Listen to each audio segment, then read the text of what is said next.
পুরুষ মানুষ সহজে কাঁদে না, কারণ পুরুষের চোখে জল মানায় না।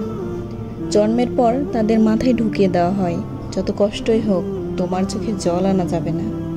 নারীরা হুটহাট কেঁদে উঠতে পারে, নারীরা রাগে কাঁদে, অভিমানে কাঁদে, কষ্টেও কাঁদে, কিন্তু পুরুষ কখনো অভিমান কিংবা রাগে কাঁদে না।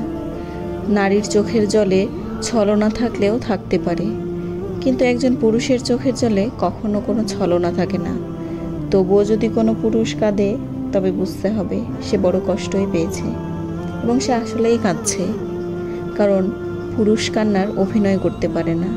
পুরুষের কান্নার দৃশ্য ভয়াবহ, পুরুষের কান্নার কারণ তীব্রতর হয়। তবুও পুরুষ কাঁদে।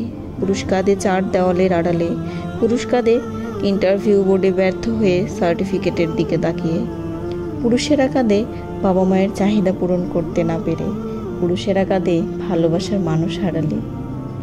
পুরুষ মানুষ নিজের জন্য যতটা না কেঁদেছে, তার চেয়েও বেশি কেঁদেছে অন্য কারো মন রক্ষার জন্য। হতে পারে পরিবার, বাবা মা, ছেলে মেয়ে কিংবা ভালোবাসার মানুষের আবদার পূরণ করার জন্য পুরুষের চোখের জল মাটিতে ফেলতে হয়। অনেক ভালোবাসার মানুষই তা জানে না।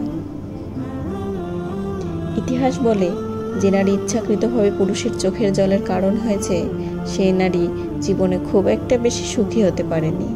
এটা কোনো পুরুষের অভিশাপ নয়, এটা পুরুষের চোখের জলের কারণ এবং তাদের দীর্ঘশ্বাস।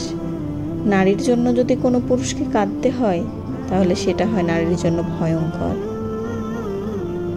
পুরুষের চোখের জল কখনো বিফলে যায় না, কারণ প্রকৃতি তার প্রতিদান দেয়। তবুও পুরুষেরা বীর।